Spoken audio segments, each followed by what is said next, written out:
First, a new bombshell report released this week, appearing to reference the president's son, Hunter Biden, an IRS supervisor telling lawmakers that he has information suggesting the Biden administration is improperly handling the criminal investigation into Hunter, giving his case lots of politically motivated leeway. Our chief White House correspondent, James Rosen, has the very latest. James.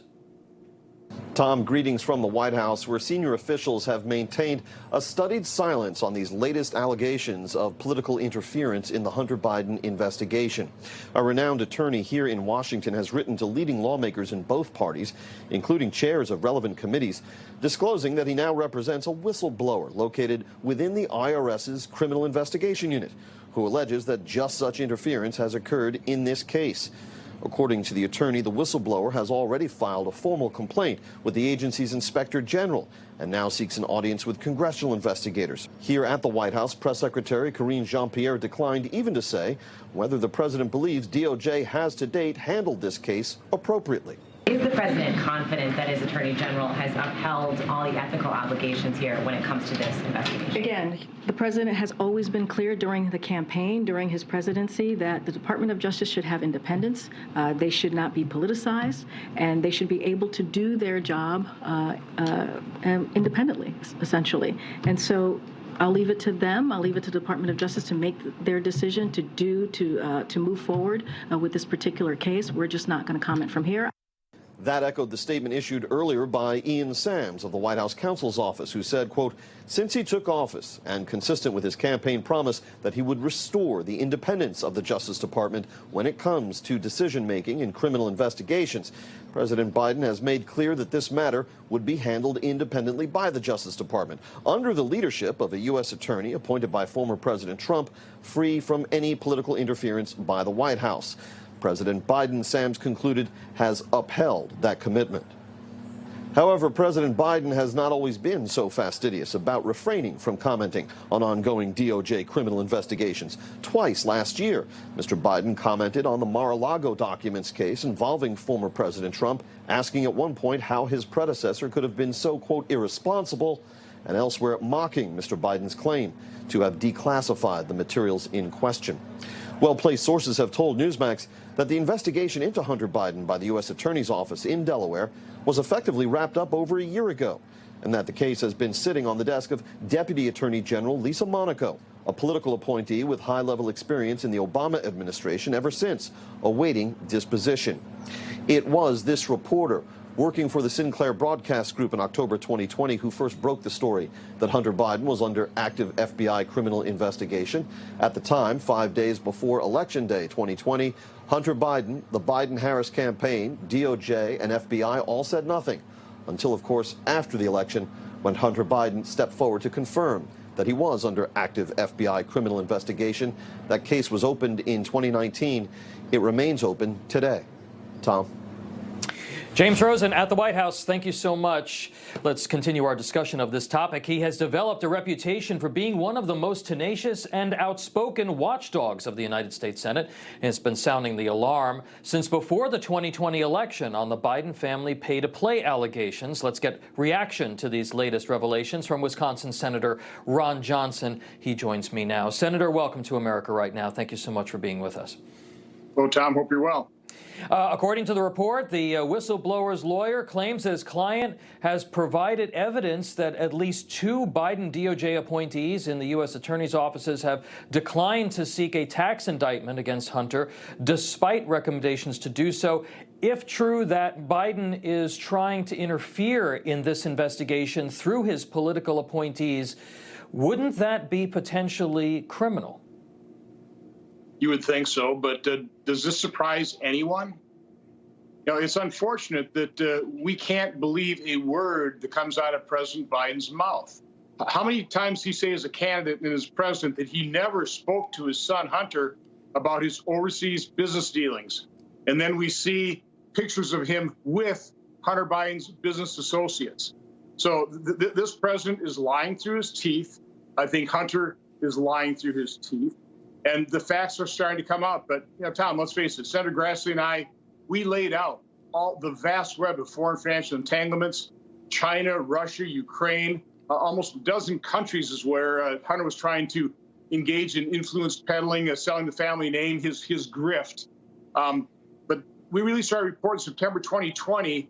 It was ignored by the media. By the way, prior to issuing our report, the media was all interested about accusing Senator Grassley and I of disseminating Russian disinformation. Does that sound familiar as well? So this has been corrupt from the get-go. It remains corrupt. Senator, do you think we're going to see public testimony from this whistleblower, from this individual, and his evidence? Well, the good news is we have a majority in the House, and Congressman Comer and Congressman Jordan are investigating. They have subpoena power. We invited Hunter Biden to come in and interview with us. He was claiming his innocence, so Senator Grassley and I, we invited him, come on in, tell us your story. Of course, he didn't. But now, hopefully, and by the way, we also did interview Anthony Blinken. We did that in December because he wanted to be confirmed as Secretary of State, so he thought he'd better come in and talk to Congress. Otherwise, we'd be asking these in hearings. He completely denied in a meeting that he had scheduled with Hunter in May of 2015. It was canceled because of Beau Biden's death.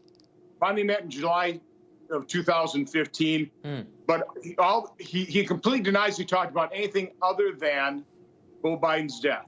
Yeah, it's kind of hard to challenge him on that. I mean, that's a very sad thing, but obviously Hunter wanted to talk to him about something in May of 2015. Anthony Blinken would not be forthright with Congress in terms of what that other thing might be. Yeah, we're going to talk about the current Secretary of State in just a moment, but I wanted to turn to this other issue. You know, exposing the weaponization of government by the left has really been a focus of yours in the Senate. And earlier this week, you did question the IRS commissioner over the agency visiting the home of Twitter Files journalist Matt Taibbi, the very day that he was set to testify before Congress. Let's listen to that exchange. How unusual is that an IRS agent would show up at a taxpayer's home and tell him, give us a call?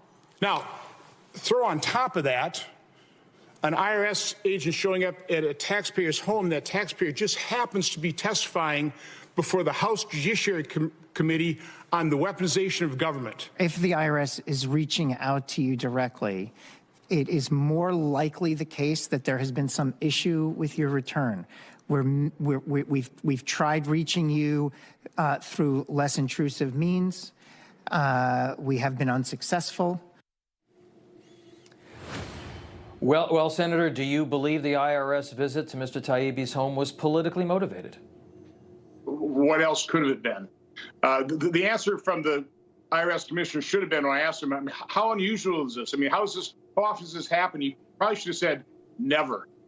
I mean, the IRS just doesn't show up at somebody's doorstep as the first notice that there's an issue, apparently of identity theft or something with this 2018 tax return. Again, it makes no sense whatsoever. This is highly suspicious. I'm hoping that the new commissioner will be transparent. He needs to be transparent. This is beyond the pale.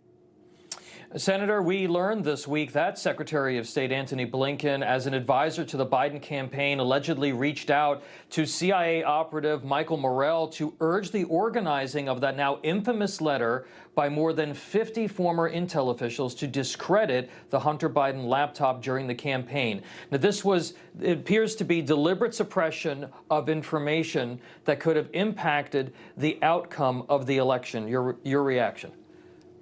Well, it certainly was a scheme. It certainly was election interference. From my standpoint, it's a massive in-kind contribution on the part of those 51 former intelligence agents. But we've always known that was crooked. Remember, that letter said that the Hunter Biden laptop, the FBI had taken possession of in December 2019. They knew full well that that was a real computer, that those emails were accurate, okay? The intelligence community had to know that. And so the letter said that it had all the earmarks of a Russian information campaign. That letter itself was an information campaign. It had far greater impact on our election in 2020 than anything Russia or China could ever hope to accomplish. And yet they've been given a pass by the mainstream media. Now we know this was orchestrated by the Biden campaign. This is a huge scandal, but other than Newsmax and a few other conservative outlets, I don't see the mainstream media hopping on top of this bombshell story. Yeah, you know, Senator, there's a lot of smoke here. You know, we know that Hunter's business associates now visited the White House dozens of times during the Obama years. We know numerous members of the Biden family may have profited off of their access. We know, as you pointed out earlier in the interview, that the president lied to Americans repeatedly about his knowledge or involvement in those business dealings. Now we have the Secretary of State, who has been sort of implicated in a scheme to suppress information about a laptop that was evidence of all of those things. There's a lot of smoke here, but when does it kind of cross the line? Where does this go? Well, our problem is we have a compliant, a complicit and corrupt mainstream media, a bunch of radical leftists themselves. They'll continue to cover up for the Bidens. He's their guy. They installed him as presidency, a guy who ran his campaign from the basement. And so until the mainstream media becomes unbiased, until they hold both sides equally accountable, the vast majority of the American public will be pretty well ignorant of exactly all of this corruption. And so there won't be the public pressure to really provide true accountability. So right now, one of our biggest problems in this country is the compliant and corrupt radical left media. Yeah, Senator, just one last question for you. Based on what you know, and you know more about this than perhaps anybody else, and certainly anybody's willing to report, do you believe that Joe Biden broke the law in the way that he provided access to and used his office to enrich himself and his family? I'm not an attorney. I'm not a prosecutor. What I do know is the Biden family is sleazy. Their actions are actions of grifters, of con men and women. And that's who the American public elected president because the media covered up for them. Again, that compliant, corrupt, and complicit media. We are so much weaker today as America because of the Biden administration, and that's because they lie to us and the media backs up their lies.